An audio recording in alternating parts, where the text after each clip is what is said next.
the M-bomb, don't do this, don't do that. Now, of course, I look at people like Joe Rogan who, are edgy, smoke marijuana on the show, just talk about all topics, and he don't give a fuck about what cancel culture does because that's his niche. He's the no Yeah. nonsense person.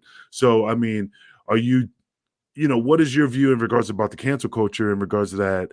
You think the cancel culture might hold you back because you can't express how you feel in this business because you're afraid of repercussions? Me, look, I personally feel, Angel, like I try and be a nice person. That's simple as that, man. I try and be a nice guy. I don't try and hate on anyone. I don't call people. You know what I mean? I'm a nice person. I don't get my nose. Can't even talk. I'm a nice guy, and that's who I am. Right. So I'm not a racist. I'm not a homophobe. I'm not none of these No. things. So for me, I don't worry about that. But the thing I worry about probably mainly is at times I can be an awkward person. I can put my fucking foot in my mouth, right? Like that's just me. Sometimes I might say something which is slightly inappropriate, and because I don't think before I open my mouth. And that to me, I try and watch that, but at the end of the day, man, I am who I am, man. And if people like me, they like me. If they don't like me, then they Well, don't want. Simple. Well, I'm not saying that you're not a nice person, and I'm not saying that you're, that you're. I'm talking about to take it to the next level of journalism, to take the next level of podcasting. You have to have, it's your opinion. And Sure. again, I know you're a nice guy. I know you're a lovable guy. I mean, you're not in. I mean, between me and you, I'm more edgier than you because I just don't care. I just have Yeah. a different mentality. But it doesn't mean that you're not a great interviewer. It's just that with this cancel culture, are you more afraid that if you might say the wrong things, that it might affect your brand? Are you concerned? Like I said, Joe Rogan is one of the top guys out there, but of course, cancel culture are trying to cancel him, even when he's saying the right things. Even though he's having experts on the show from a different point of view, Yeah. people are saying that's false information. So in the wrestling business, if you made your opinion in regards about a professional wrestler that did some, let's say we talk about Sunny, and you bash on her for whatever she did, crashing, killing somebody, whatever the story is, and you really got on her hard, and then the cancel culture saying that you're being too hard on her and you're being a bully. Then are you going to hold yourself back in regards to that because you're afraid of the repercussions of the cancel culture, because you're afraid to be that edgy person to speak your mind about something like that, if that makes sense? No, I mean, I speak my mind, and I say what I feel. And, I think I don't ever hold back. But for me, how I view things and how I say things, and certain stuff like that, I'm not worried about cancel culture. If they want to find something in something that I say, then go find it. You know what I mean? Like, I've never said a racist word in my life. I've never harmed anybody. I've never caused anyone physical harm unless I was in a combat sport environment. You know what I mean? Like, it's just you know what I mean? I'm not worried about it. No, I don't care, because Yeah. I'll say what I want to say. And if you don't like it, then don't fucking watch. That's, you Well, know what I mean? Like, it's simple. and the reason I was asking is because, and I'm not using the Will Smith situation because we beat that horse to death, but it's just that it's affecting comedy. And even though I know we talk about wrestling stuff, but I'm just looking at it from putting it even in the wrestling perspective. Even a lot of comedians are just saying now people at a certain venues are saying like, hey, before you go on stage, I need to know what you're going to talk about, and because we want to make sure that you don't offend nobody. So it takes away a lot of the material from the comedians, and because of the business being afraid to be canceled. So that's why I was just curious in regards to like, I know, like I said, I know you're edgy. I know you say you speak your mind. But again, and I'm just bringing it up as a conversation because, like I said, you're one of the top interviewers out there, and you have a lot of top guys on your show and shooting the shit. But sometimes I'm just curious that if you might say something that might, I'm not saying you're afraid, but you know what I mean. Like, cancel culture is very tricky, and even though Yeah, you like think if you I say if something, I disagree with the guest, is that what you mean? Like, if they're saying yeah, something and I challenge it, is that what you? yeah. Like if you challenge something, and again, like you said, being a bully. Oh, he's being a bully, and then you get the repercussions of the letters and the things like that. And again, that's what I just think because of journalism or journalism podcasting. this is a world that this is ours. We're not being censored by the FCC. We're not being, regulated and stuff like that in regards to that. But it's just now that the cancer culture does have a chokehold in wrestling and anything entertainment, that a Yeah. lot of people are just like afraid to say what they want to say because they're afraid of the repercussions, if that makes sense. Well, the thing is, you mentioned comedy, right? And Yeah. you seen that movie, Tropic Thunder? Yeah, we'll do it. Yeah, I love that movie. Yeah, yeah. Like Robert Downey Jr.'s character in that movie. Yeah, I You love know, it. It's awesome. yeah, right. That couldn't happen in 2022. That movie would be fucking like shunned in 2022. And I think that But why? big, I mean, I'm I just think, like thinking, yeah, but look, why? I Why think would you think? maybe people are too overly sensitive um to a lot of things, but as well, dude, I think from a comedy aspect you have to understand satire, and sometimes comedy is inappropriate. Comedy can be left field. Comedy can be, tongue in cheek.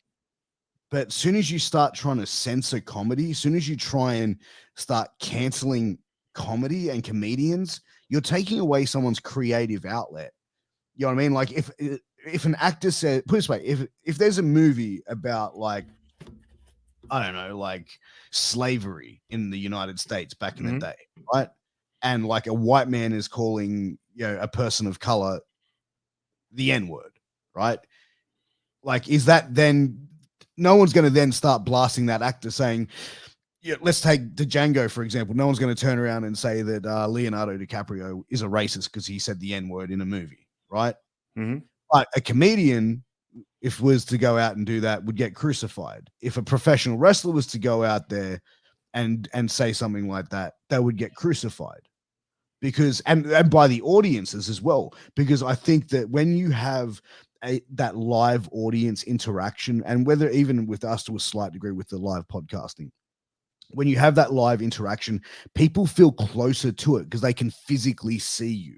And like, you look at shows as well, right? So people can physically see you. So there's a level of even more realness to them, if that makes sense. And the business side of it, sometimes a lot of people forget about what they're actually watching, it being professional wrestling or entertainment or a sport, and they see that person as playing a character, but they said something and then they want to crucify him, and it's not right. No, and I got you. And that's the thing. I mean, like, you're talking about slavery and stuff like that in the United States, but again, in Australia, you had your version of slavery with the Aborigines and stuff like that. I don't know the whole story of how. I just know they had the reparations, and if I'm correct, and they got land, if I'm correct, because again, I don't know. I just remember hearing something like that. So I mean, I don't know if it was worse for the slaves in the United States or it was worse for the Aborigines. If you treat it like shit, you treat it like shit. But all of Slavery it's bad. sucks. But again, I mean, that's the only thing that I always worried about in regards about the cancel culture. I mean, I don't care. But the thing Yeah. is that when I talk about slavery, and my ancestors were enslaved. And Yeah. when we were talking about it one time, they were saying, like, in regards to, like, oh, it was fashionable. It was fashionable. Of course, they didn't know any better back then. They thought it was part of the elite of the rich, to have something like that. It showed status. Then all of a sudden the cancel culture is like, that's racist, that's fucked up, but anyway, it's just that like I said, I don't care about cancel culture. I'm just saying, but being a podcaster, yeah, you have to like walk that fine line, but of course I walk it to the edge, and I Yeah. even want to walk it off the edge. But Dude, being in business with you has caused me. Look at this. I had hair. You mentioned in my intro I had hair. Yeah, I started losing my hair the more and more I started working with Angel and listening, because I was like, you can't say that. I well, had to have a censor button with you for a while. now let me ask your opinion. Now let's get back to professional wrestling, and I Sure, just sure, wanted sure. to throw that kids culture because it involves around the podcast business. But Yeah. so, in regards to the old school and new school, in regards to being the tough pro wrestler from back in the days, and I know you've been around Stevie Richards, myself, and stuff like that, compared to these individuals now that haven't really paid their dues in this business, and they go straight to the performance center, and they're real sensitive. They're really sensitive now. Yeah. So, what is your view on the professional wrestling scene now compared to the back in the 70s, 80s, and 90s? What do you look at do you consider them athletes compared to the original guys from back in the days, way past me? Like the Dr. D. Davis Schultz, the Johnny Rods, the shooters, the Luthez. and all that stuff. I mean, what do you from think? an independent perspective, right?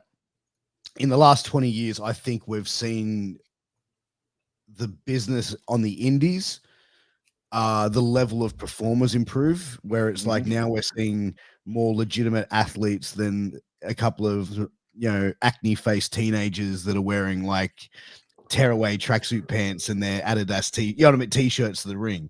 You know what I mean? Like people now, I feel like on an indie level, it looks more like a professional setting, if that makes sense. Like guys have proper ring gear. You don't see guys, very rarely do you see guys on indie shows coming out to the ring not wearing gear. You know what I mean? Like coming out wearing Yeah. jeans, unless it's part of their gimmick or whatever. But I think as far as the performance center goes, man, I think it's a great opportunity, man. Like, fuck. Imagine if you had that opportunity to go and like eat, sleep, and train the business, man. But getting the athletes in, I think that look, wrestling is one of those things. If you can put an ass in us every 18 inches of a seat, you belong to be there.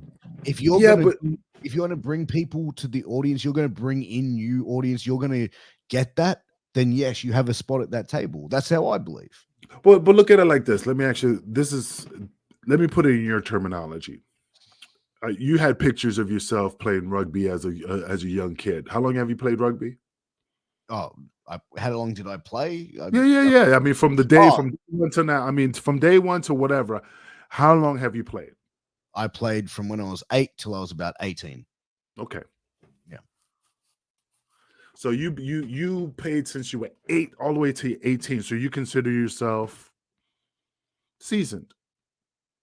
At that stage, yeah. To Yeah, a right, certain right. extent, yeah. So how would you feel if a kid from a football organization that just started, they said, "Hey, this guy's a great athlete. I think he make a great rugby player." And then they give him the opportunity to train at the elite school for rugby players, and he's never played rugby in his life. They just see that he's got something, because he's an athlete. And you worked from that age all the way to 18, and this guy Sure. comes out of nowhere who was not from an organization of a high, a football Mm, organization. yeah. He's just a regular kid straight out of college. Yeah, look, I get that. I'd be pissed, but as an adult now, I'd look at it, go, who's But going to be I would look at it as like, who's going to be the better player? If he's never played a game of football, but if he can turn around and get the ball and steamroll through motherfuckers or like wipe out fuckers, then yeah, like it but it depends who the better player is in my But eyes. it's about, I mean, but you said you'll be upset because you paid your dues. Mm, You eat, slept, went to these events, these rugby events with no money. You're not getting paid. You're not, you're paying your dues compared to somebody who just came out of nowhere and they just roll out the red carpet and he's like, I'm a rugby player, and you're standing next to him, and he goes, yeah, I'm one of the.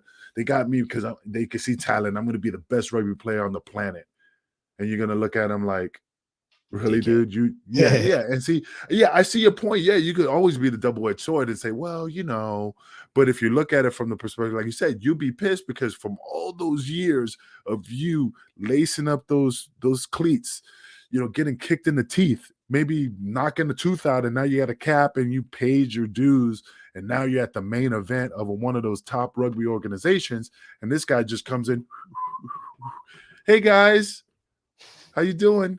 Can I sit here? Yeah. And you're like, and he has no scratches. He still has all his teeth. His cleats are brand new.